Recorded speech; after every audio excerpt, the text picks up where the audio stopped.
Kanalımdan ve mutfağımdan herkese merhabalar. Tek kremayla yapabileceğiniz basit bir etimek tatlısı tarifi vermek istiyorum bugün sizlere. Yapımı oldukça kolay olan bu tatlıyı mutlaka tarif defterinize ekleyin derim. İlk olarak bir su bardağı toz şekeri uygun bir tavaya alalım. Orta ateşle şeker karamelize olana kadar eritmeye bırakalım. Şekeri eritirken dikkat edelim, yakmayalım.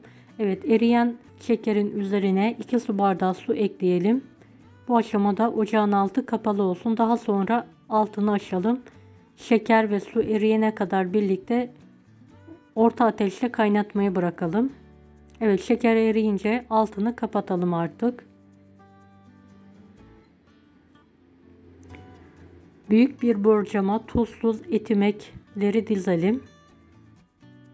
Tek sıra halinde aralıklı olacak şekilde dizelim. Videomu bu kısma kadar izlediyseniz yorum kısmına herhangi bir emoji bırakırsanız bana destek olmak için sevinirim.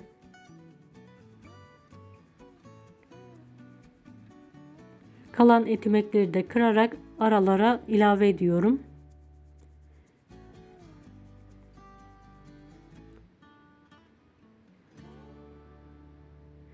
Erittiğimiz karamelize şekerli şerbeti etimeklerin üzerine eşit bir şekilde dağıtalım.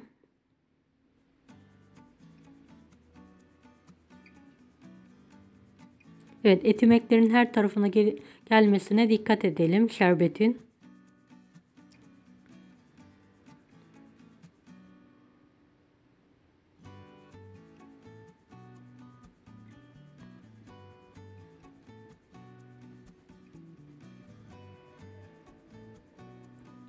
Evet, biz muhallebisini hazırlayalım.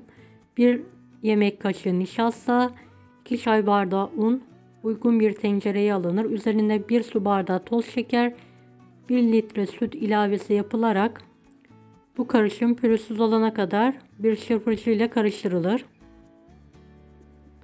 Daha sonra orta ocaklı ocağa alınarak sürekli karıştırarak koyu muhallebi kıvamına gelene kadar pişirelim muhallebimizi.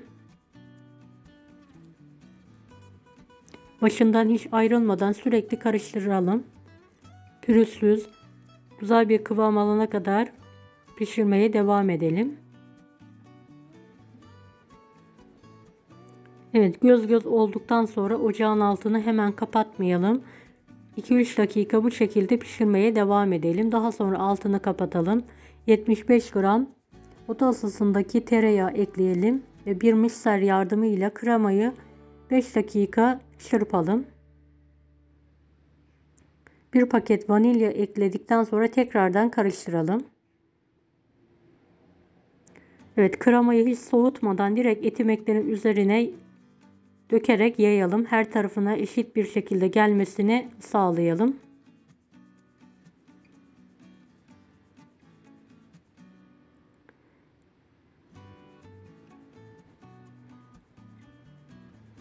Kremamızı ilk sıcaklığı çıkana kadar oda ısısında bekletelim. Daha sonra buzdolabına kaldırarak bir gece buzdolabında muhafaza edelim. Daha lezzetli ve daha güzel bir tatlı elde etmiş oluruz bu sayede. Ertesi sabah servise yakın 1 yemek kaşığı kakao üzerine serperek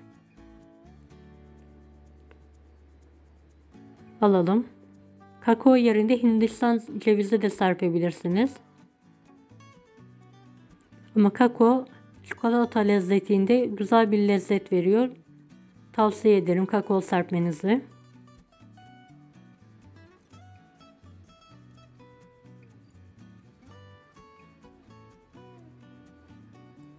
Evet, artık servise hazır tatlımız. Dilimleyerek servise hazırlayalım.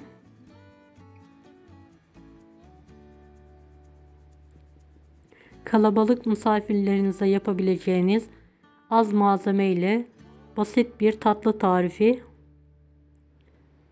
yapmanızı tavsiye ederim sevdiklerinize.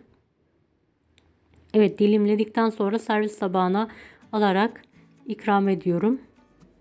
Deneyecek olanlara şimdiden kolaylıklar dilerim. Kanalıma ücretsiz abone olmayı unutmayın. Bir dahaki videolarda görüşmek üzere. Allah'a emanet olun. Hoşça kalın. Daha farklı tarifler için bunları da izlemeyi unutmayınız. Afiyet şifa olsun herkese.